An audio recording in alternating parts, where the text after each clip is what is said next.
Yo, Strype gang, what the business is? We back up in here. If you've been rocking with me, I appreciate you. If you've been sleeping, you just now waking up, that alarm clock just went off. I am your host, Uptown Black. Um, it's late tonight, so we ain't gonna do a whole bunch of dancing around until I got stuff I got to get to in the morning. So we gonna first things first. Let's go ahead and address the elephant in the room, please. Forgive the black and yellow on this sanctified who they platform. You know what I'm saying? But if y'all seen the shoes I'm rocking, y'all would respect it. Y'all would understand. But please forgive me. That being said, we gonna jump right into it. Um, if y'all been paying attention, like I know y'all have, looking at what the Bengals have been doing these past 48, 72 hours, whatever it's been.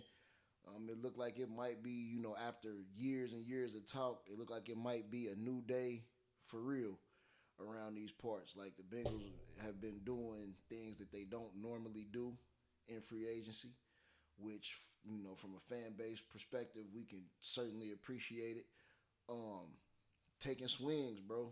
Taking swings in the first wave of free agency, something they never used to do. They would give all types of excuses of we do it our way, XYZ, and they would always wait until the second wave free agency where you kind of signed them like mid tier guys at best. But not this year. And you can credit that to how close they got, to winning it all with the deficiencies they had. So they finally got proactive um, with their moves. So, everybody we watched the Super Bowl, we knew that O line period, but specifically interior O line was, that's the difference between the split second money bag Joe needed to hit Uno on that last play, and we'd be singing a different tune. We'd be talking about our first ever, Super Bowl championship, first championship in the city of Cincinnati in since 1990 when the Reds won, right? But it didn't go that way. The I guess the silver lining in it going how it went is understanding that from what we all saw, we knew, they they knew exactly where they had to spend their off season bread. You feel what I'm saying? And you know, the bright side to it was the silver lining that I had to look at after taking after taking a couple of weeks away from this to really look at it and say, well, they got the youngest team in the league, they got the third or fourth most cap space in the league, and they just lost the Super Bowl to a team that was put together like Voltron for the purposes of winning a Super Bowl. Bad calls notwithstanding, we ain't gonna get into that. We all saw what happened though. That was some bullshit. But but at the end of the day, let's say we're gonna jump right into what they actually been doing. We ain't gonna revisit history just yet. So off the bat, I'm talking about 60 seconds into free agency, they went and got Alex Kappa from the Tampa Bay Buccaneers. Now I'm gonna take a little bit of a victory lap on that because that was one of my free agency predictions, even though my prediction was kind of like it was based on the assumption that they was gonna sign Ryan Jensen, and if you still have to add a guard after adding a center, why not add the guy who played next to him if you can afford it, right? That would have made a different would have caused a different effect as far as what I would have expected him to do at tackle, but we'll get to that in a minute too. But so yeah, they signed Alex Kappa, 4 years, 40 million, from according to I think SpotTrack.com. His first year cap hit is 6 and 3/4, just about a quarter million under 7 per year. So not a devastating hit. Probably maybe a little more than half of what it would have been for if they had signed Ryan Jensen, which is still kind of the pick that I wanted. But once we seen Tom wasn't retiring or he was unretiring, we knew that some of these guys were going back to Tampa Bay to finish, trying to get that second ring with Brady or whatever. And excuse my microphone, y'all. But So again, and I'm gonna go ahead and put this out there now. It ain't been made official, but you can kill all the Gronk talk. That's over with. He's not gonna catch passes from another quarterback while Tom Brady is in the league. I just don't see it. And if I'm wrong, I'd be glad to come back and proudly, take that L. But I just don't see it happening. Um, Next move wasn't too much of a shocker. I saw it on the list of possibilities. At the money that it came in at, it was really a good move. They signed Ted Karras from the New England Patriots, 3 years, 18 million, $5 million cap hit this first season. It's a question of whether or not they're going to make him the center or if they're going to play him at guard. From looking at his advanced stats, it appears that he's better of a pass blocker from the guard position, but center is the position that he's expected to play for the Bengals. That kind of brings into play what they may or may not do with Trey Hopkins. I don't know that you want to get rid of Trey Hopkins outright because even if you have Karras playing center, Trey Hopkins can be good depth, but there's just no way you bring back Trey Hopkins with what he's been over the last season.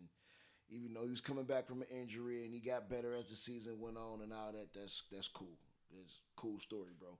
But we too close. You know what I mean? Like I said, we're a split second away from having the Lombardi, so ain't nobody trying to hear that close but no cigar shit. So at the end of the day, I think if you bring back Trey Hopkins, he's got to come back on a restructured deal to be depth. The center number two, swing guard, maybe since that's his natural position, even though he played better at center. You know what I'm saying? So, like I said, that remains to be seen as far as whether or not they plan on trying to start Hopkins. I doubt it, but dude, that's one possible option. You're starting Hopkins and you have Karras and Kappa at the two guard spots. But more than likely, I think Trey Hopkins either gets restructured or let go outright. Um, then you got B.J. Hill. Take another victory lap on that one.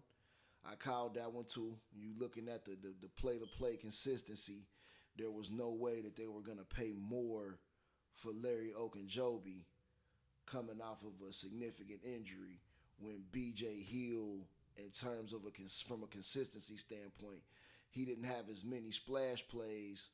He didn't play as many snaps either. So that's still their production was kind of like he may have actually been more productive than Ogunjobi on a snap for snap basis. I gotta look into that. But you know, Larry Ogunjobi is like that cleanup batter in baseball who strikes out, 75% of the time. But that 25% of the time, he's sending it out the park with a man on base. You know what I mean? So it's kind of like if you're looking for play for play consistency at a lower cap number, not coming off of a serious injury, slightly younger. It was to me. I knew they weren't going to be able to afford to bring both of them back, and if I had to guess based on what else they need to get done in free agency, to me that was almost a no-brainer. Especially when you find out that Larry Ogunjobi got paid what he got paid from the Bears, and shout out to you, get paid. You know what I'm saying? Like this young black man, go get your money. Because at the end of the day, all these guys got families to feed beyond us cheering for a game that don't write us no check. We just love it. We just got a passion for it. So, I'm happy Larry O got paid. I'm also happy that we ain't the ones that paid him, right? So, given those moves and when you add in the tagging of Jesse Bates, couple other minor moves or whatever that they made, their remaining cap space is in the neighborhood of 25.5 million. Not exactly sure. You know what I'm saying? That assumes that Trey Waynes gets cut, which I just don't see a path for him staying on this team. So that assumes Trey Waynes gets cut. That doesn't include release or restructure for Trey Hopkins, which is one of the two is almost guaranteed to happen. So really, they're looking at 28 to 31 million. But we're gonna run with the 25 right now because there is still the possibility that they bring Hopkins back to be the center. I guess if you put two, near Pro Bowl level guards opposite of him, you run less risk of him blowing up your game plan, with his, inefficiency or whatever. But so the next move that we know has to be made in terms of free agency, right? We can get to later on what they may or may not do in the draft, but in terms of free agency, we know that they have to add some type of proven tackle, right? Whether it's bringing back Riley Reef or which I don't really have no problem with, but I think you can do a little better. Um, I'm a little salty. I was hoping maybe they entertain the idea of signing Morgan Moses, but I think that I see that ship has sailed. Not only did we not have a chance to get him, I believe he signed with Baltimore, so he'll make their line better. It's an arms race. I think within the division, so he's a piece that it swung the other way for us. I would have liked to see them bring him in. I don't know what his numbers are with Baltimore. I'm sure we could have afforded whatever it was, especially as high of a need as tackle is. Um, Daryl Williams got released from Buffalo, so that's a possibility. But what I'm hoping for, and it was looking real good until New England traded Shaq Mason, because prior to that they didn't really have the cap space to even entertain trying to trade for Lyle Collins. And I understand the Bengals and everybody else's strategy of waiting until to see if a release happens, because then you don't have to give up draft capital to get him. But in the position that the Bengals are, I think that's one that's gonna leave a sour taste in their mouth if he ends up getting traded to New England when they could have moved on it yesterday or the day before and got the deal done, especially with Frank Pollock having a relationship with Lyle Collins. From what I understand, Lyle Collins has the same agent as Joe Mixon too, so there's a lot of familiarity there that kind of should have signaled for them to pull the trigger. Off the, I ain't gonna say off the rip, you kind of want to play the market and see what you have to give up versus what you want to give up. But I think had they done that, they'd be done adding to the offensive line in terms of starters. And I think even maybe with a Riley Reef, like right in the spot track has him projected to make 7 million, or maybe that might be PFF. I ain't sure, but where my source that I found it from, they got him projected to make 7 million a year. I seriously doubt that it's gonna be that at 33 years of age and coming off of a significant injury and possibly considering retirement, so he don't even know for sure if he's gonna play.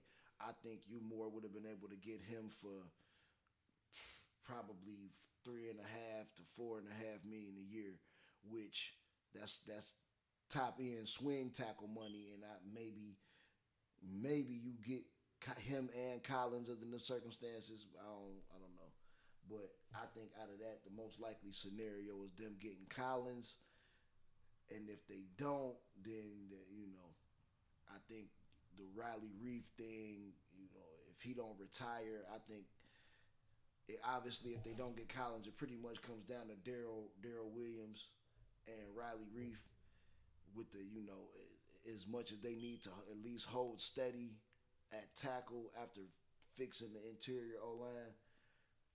There's also some other possibilities in the draft too, but if you picking at the end of the first round, end of the second round, you don't really want to be, especially not when you got a quarterback that you're going to be paying $45-50 million a year starting after this season. You don't really want to risk,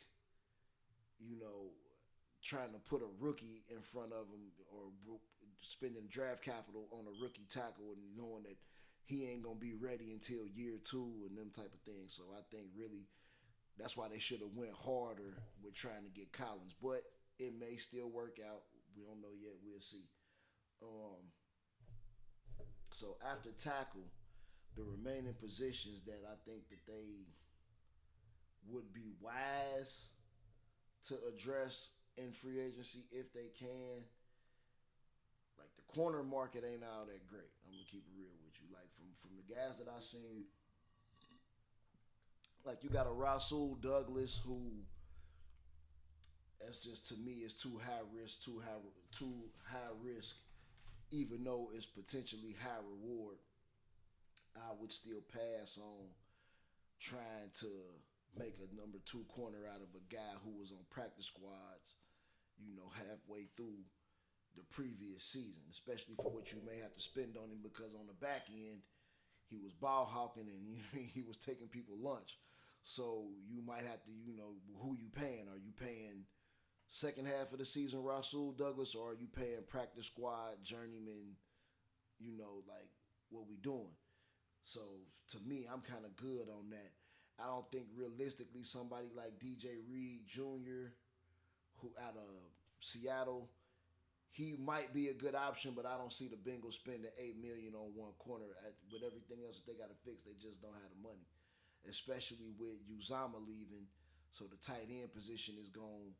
You may have to sign a couple of guys. You know what I'm saying? But staying on corner, right? So you got other two guys that I feel like might be legitimate options. You got Akello Witherspoon.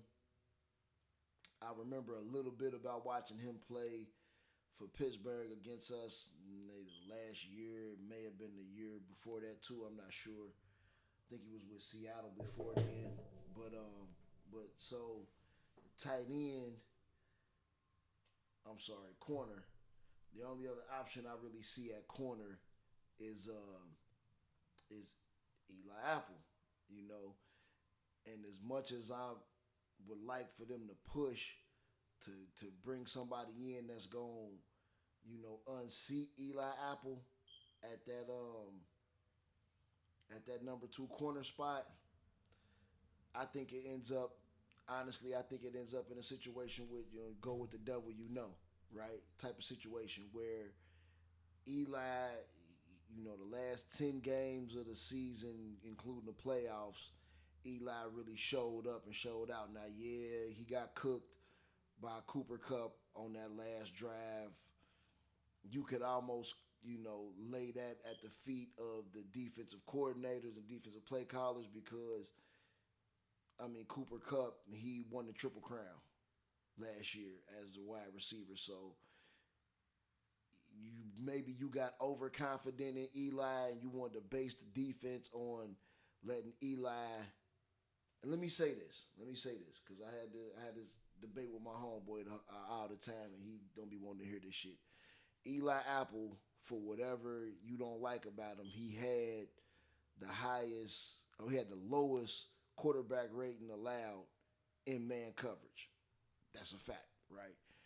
For the season. Now, with that being said, there's no reason why you should have thought that you could leave him one-on-one with Cooper Kupp an entire series with the Super Bowl on the line. That was a little bit reckless, and he came within inches of making the play, but this a game of inches, so, almost don't count. You know what I'm saying? As my grandfather would say, almost only counting horseshoes and hand grenades. You feel what I'm saying? So at the end of the day, Eli is what he is. I think maybe, I'm going to just be real. At his age and his level of experience, I don't see him ascending past what he was last year, which means, in my opinion, more or less means that, if you bring Eli Apple back to be the number two corner, which you may have to do, then you're depending on maybe, at best, a late first round rookie, depending on what else you're able to do with the offensive line. Or you depending on a late second round rookie who may have a damn near third round grade to push him out of that number two spot and back to number four, which can be dicey. But the defense wasn't the reason why they lost the Super Bowl. Ultimately, the defense was the reason why they got there. So, despite all the firepower on offense and having, a future perennial top 3 to 5 quarterback in Moneybag Joe. I think the defense will be fine with what they have. They also got like a few like internal guys to bring back. Josh Tupou could take or leave. Honestly, one person I do want to see them bring back at that corner position, even though he don't really play a true corner position, is Trey Flowers. He did his thing when it came to that sub package taking away tight ends. You know what I'm saying? So, but he'll be a vet minimum type of contract, something like that. Spot Track has Eli Apple projected to get four and a quarter, per year. And I can live with it if we have to, but honestly, I really think anything north of $4 million a year for Eli Apple is robbery because you don't expect him to do any better than he did in his best moments last year. So, which means you would be paying 4 plus, and you don't have a true number two corner. Like I said, you'll still be looking for somebody to push him out of that spot.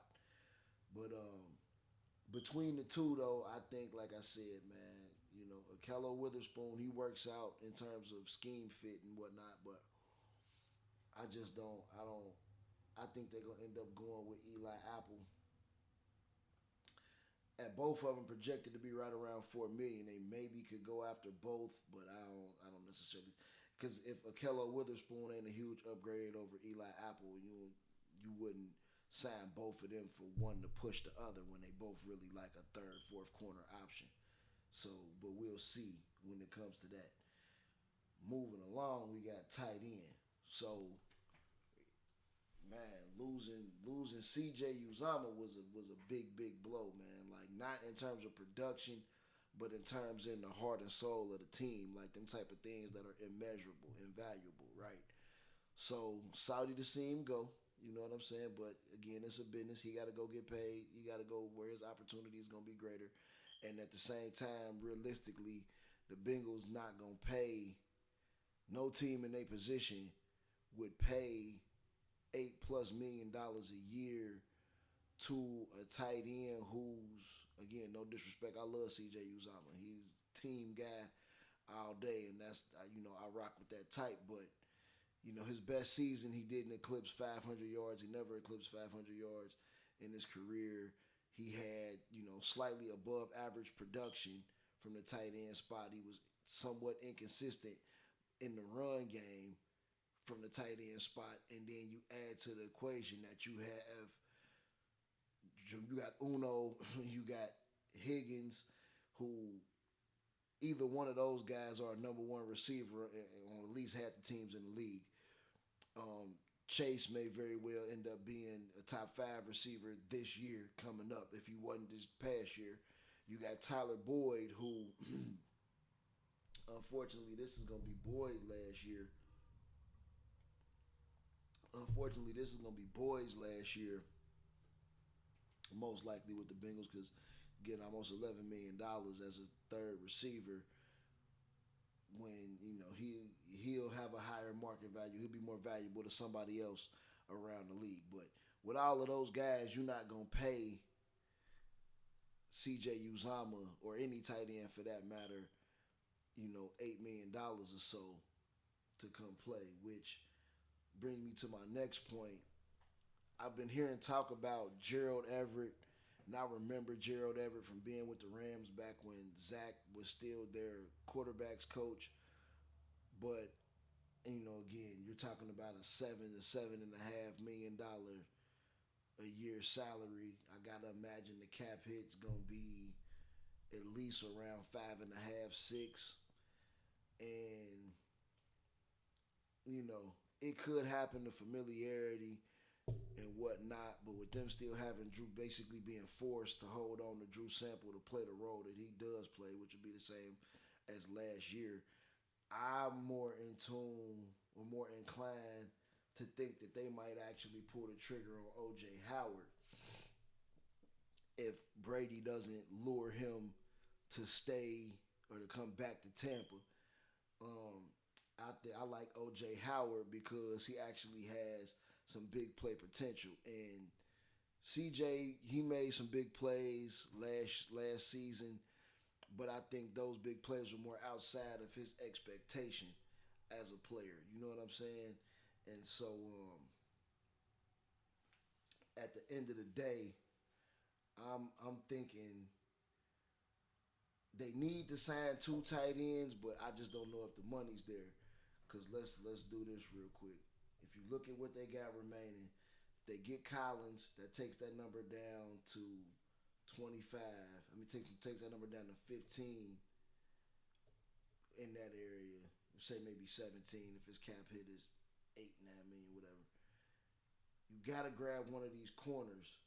You know what I'm saying? So now you back down to about 10 million, and don't forget you still have to sign your draft picks and a couple of your internal guys. Um, so like I said, I don't think you don't get the rest of this done if you don't restructure Hopkins.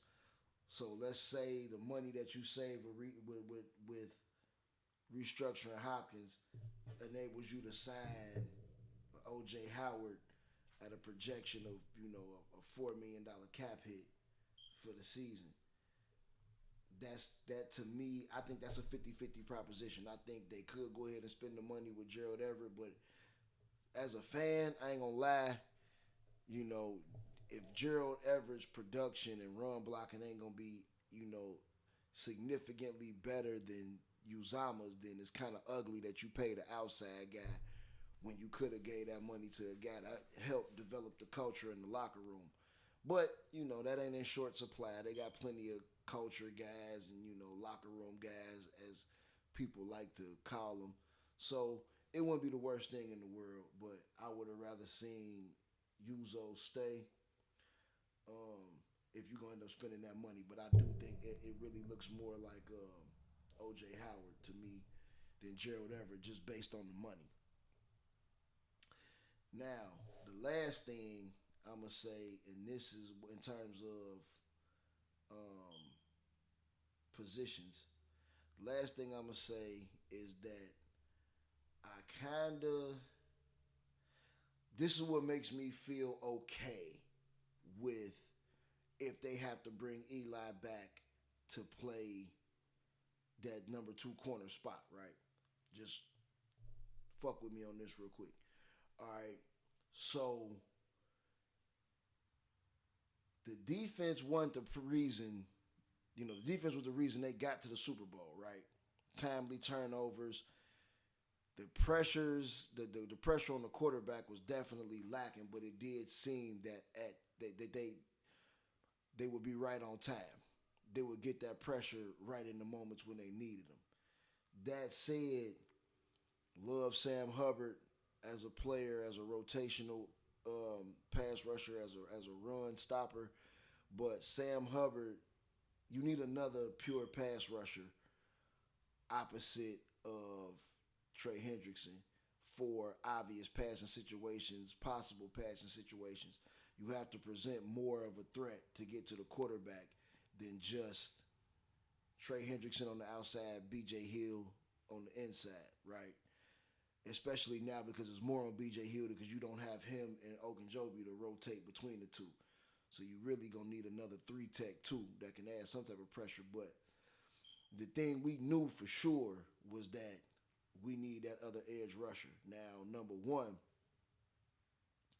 a lot of people forget we do have Joseph Osai making his way back from injury, and it's a small sample size. We only got to see 3 quarters from him in the preseason, but if he comes back looking how he was looking to start the preseason off, you have that one guy, but you still need a rotation of guys. Nothing against Cam Sample. Khalid Kareem came up with some big plays and some big moments, but you need a guy where getting on the quarterback ass is what he does, right?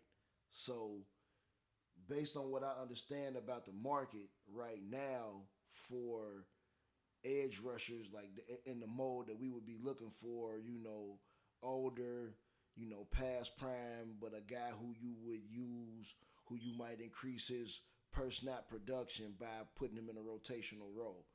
Like so, my homie, he been screaming for Jerry Hughes since the final gun of the Super Bowl. Jerry Hughes, that's what we want, Jerry Hughes. I knew like Chandler Jones, and I knew that wasn't gonna happen. They weren't gonna spend that type of money, and they don't necessarily need to. But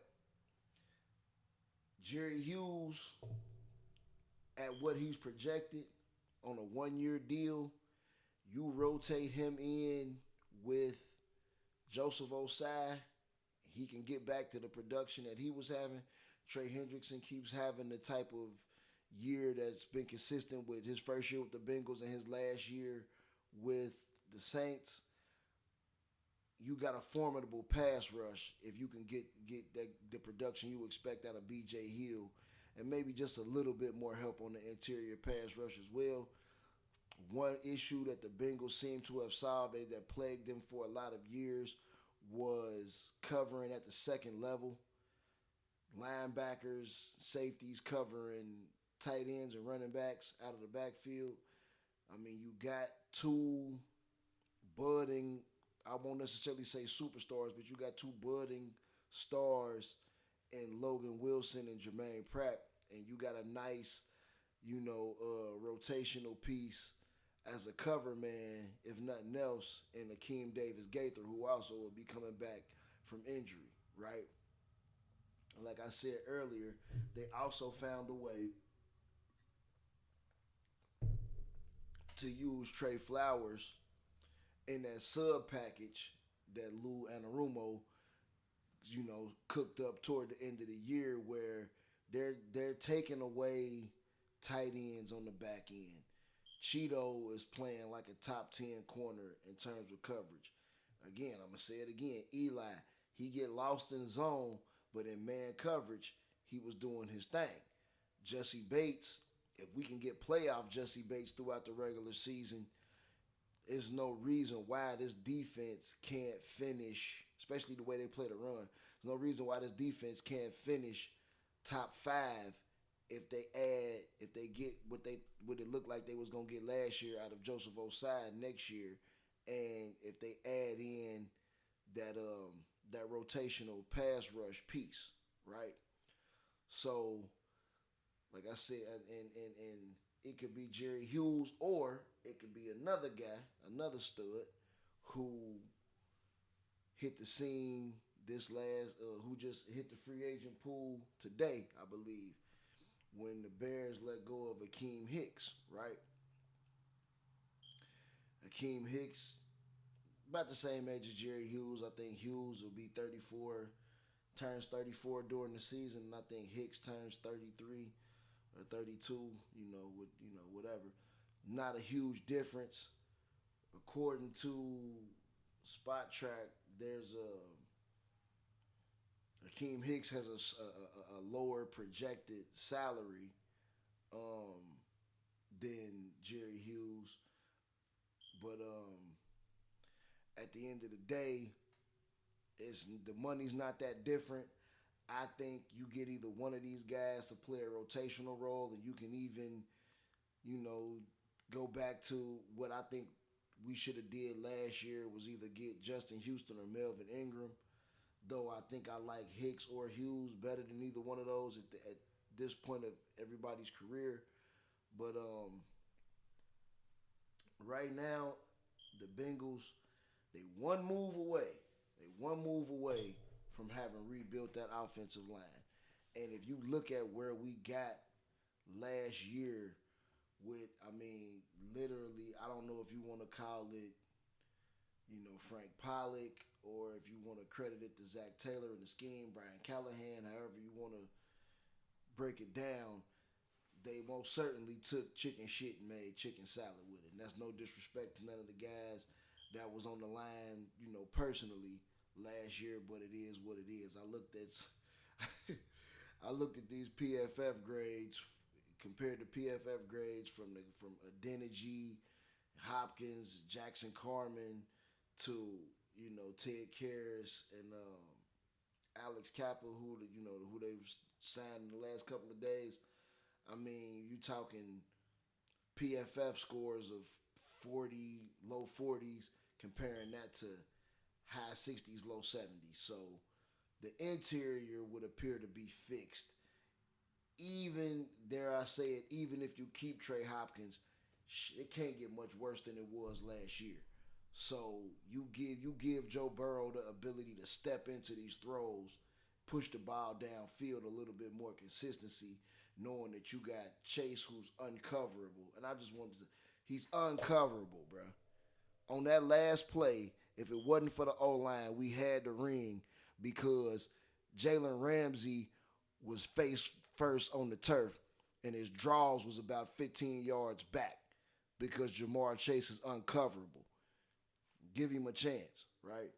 But but with Chase being uncoverable the way he is, and T Higgins, if he can get a little bit, just a little bit more consistent with catching them contested passes, and you give Burrow the ability to step up in the pocket, maybe give Joe Mixon some more help running between the tackles, so that he don't have to rely on strictly running wide zone plays to the outside in order to pick up chunk yards. You can get consistent 4, 5, 6 yard carries in between the tackles.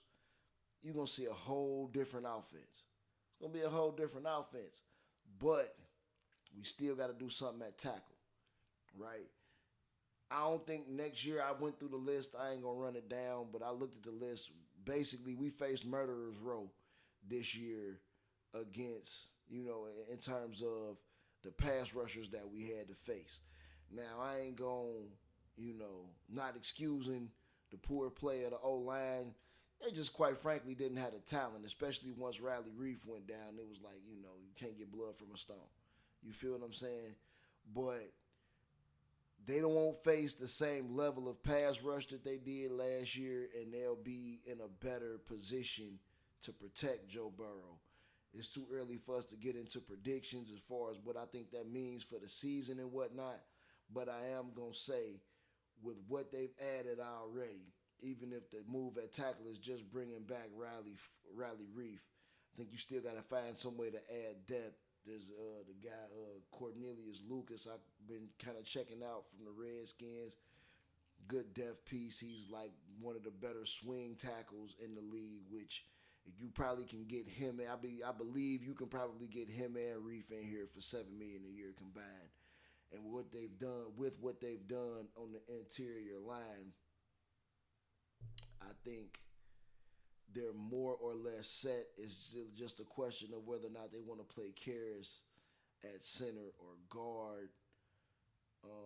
I think either way, something has to give with Trey Hopkins. But beyond that, like I said, man, we looking at a very, very productive first wave in Bengals from the Bengals front office and free agency. Something we almost never get to say. You know what I'm saying? Other than these last 2 seasons or so, it has never really gone that way. But when you have a quarterback like Joe Burrow, especially when he's under a rookie deal, you gotta go now. Especially you too close not to go now. So, and I'm not gonna say that to take away no credit from the Bengals, but at the same time, the results of last year, this may be their hand being forced a little bit in terms of what you gonna say to the fans if you be complacent or passive in free agency after you damn near won the Super Bowl with the worst offensive line in the league. You know what I'm saying? So while I salute what they doing, it's at the same time it's kind of like, what else could you do? You ain't really have no choice. You know what I'm saying? This is what this is the route you had to take in terms of improving your roster. Now, like I said, in terms of the the moves that I expect them to make in the second wave of free agency, starting like late this week, early next week, I think I think you'll see them bring back Eli Apple. They're gonna sign a tight end. Who that is, I don't have a real prediction. I think in terms of what they need and what they could use, I would think an O.J. Howard but maybe they go with Gerald Everett. Nobody else that's out there really tickles my fancy. There's a possibility that Kyle Rudolph, comes here to play because this is home, finishing his career. I didn't see much of Rudolph the last 2 seasons, so I don't really know what he still got in the tank. But like I said, I think tight end comes down to either Gerald Everett or OJ Howard type of guy who may not be an inline blocker to that same extent, but they do provide a little bit of explosiveness over the middle of the field, you know. But and then edge rusher. I don't know who it's gonna be. My money is on either Akeem Hicks or Jerry Hughes. You could throw in a Melvin Ingram or a Justin Houston, but I know they have to add an edge rusher. And it's from what I hear, and I got to get into my draft vibe. But from what I hear, it's a pretty deep class at edge rusher. But again, win now mode for the first time in 30 years. So me personally, I don't want to hear too much about relying on the draft. This ain't a team that's built to rely on draft picks to rely on rookies to push them over the edge. You know what I'm saying? We kind of already at where we should be, minus a veteran plug and play here, and without the cap space they had, you know, they should get most of this done in free agency. You know what I'm saying? That's my take on it. They should get most of this done in free agency. Like I said, we got 3 more weeks. With this, 3 more days with this first wave of free agency. You know, I don't think they can stay as aggressive as they already have been. At the same time, they don't need to. I just think whatever needs to happen in order to make this Lyle Collins trade happen. Like, 'cause, we talked about Laramie Tunsil and Tyron Smith and all of that.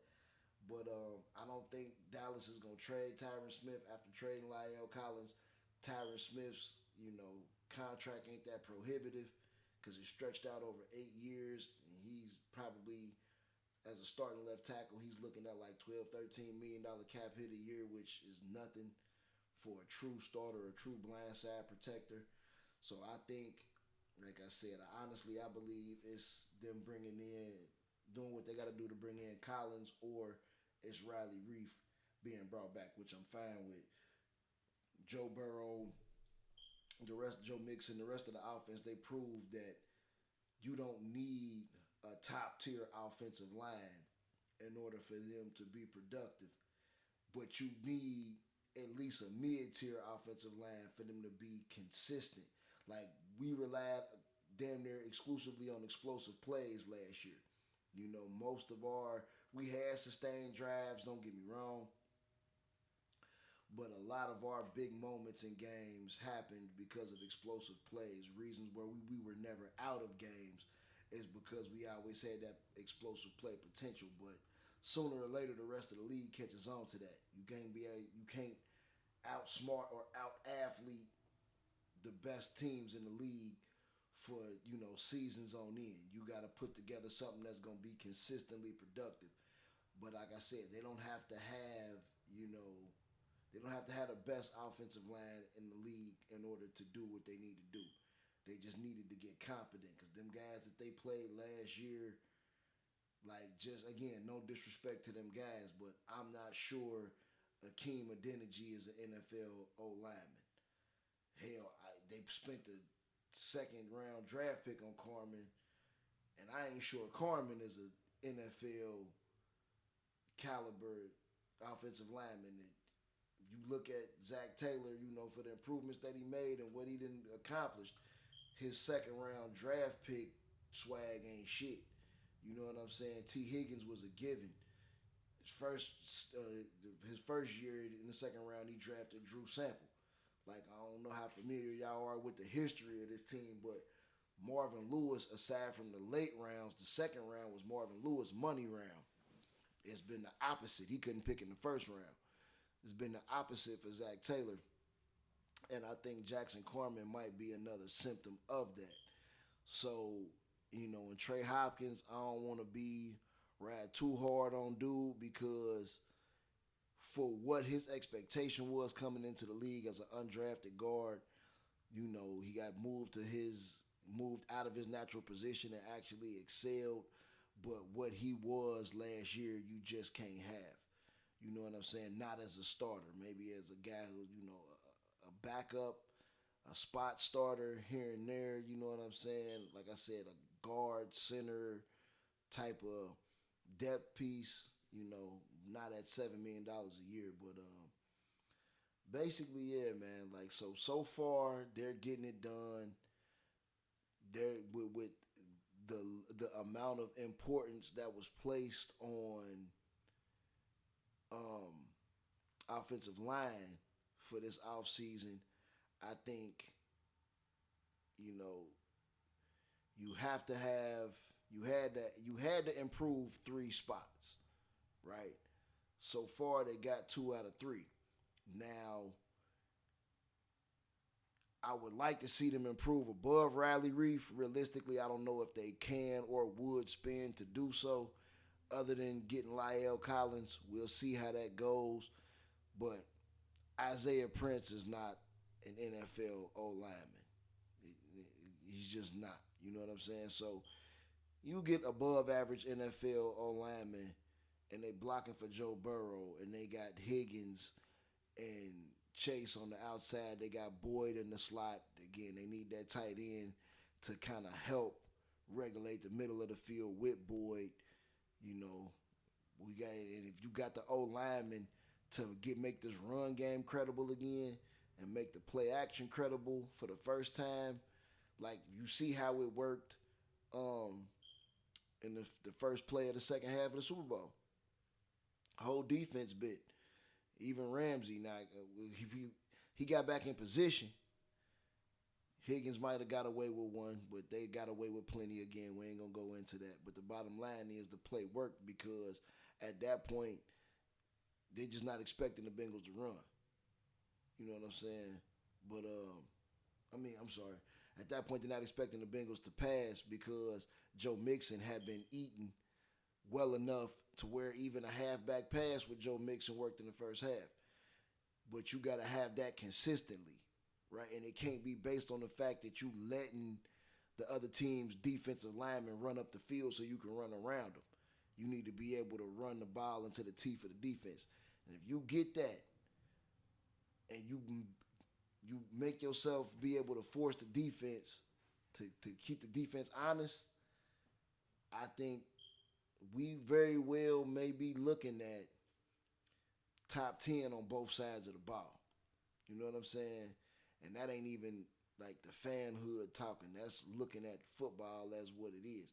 We might be looking at a top 10 offense and a top 10 defense, and you combine that with the type of quarterback that Joe Burrow is and the mentality he has when it's money time. The Super Bowl was literally the first gotta have it game that he lost in his college or pro career since becoming a starter. So the future is bright. I think they're about 2/3 of the way done with free agency as far as what they need. Like I said, corner is a need, but it's not something that's gonna kill us to not bring back. Or it's not something that's gonna kill us to not delve into the way it would have been lethal if we hadn't approached offensive line the way we approached it. But like I said, they did what they needed to do. Um, Again, look, I'm almost 40. I've been following this team for my whole life. Out my mama womb. It been who they, right? And it's just something that they've never done before. Like they never been this aggressive signing guys from other teams that other teams were actually interested in. You know what I'm saying? So right now, I got no complaints, man. Like I wish we could have found a way to keep Uzama. I more or less knew that Ogunjobi was out the door.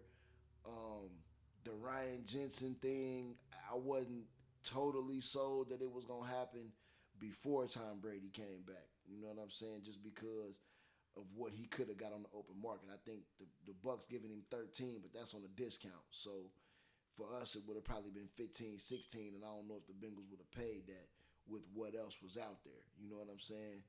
But so I'm gonna tap back in with y'all maybe in a day or two, or I'll come back with the updates if something significant happens throughout the rest of this first wave.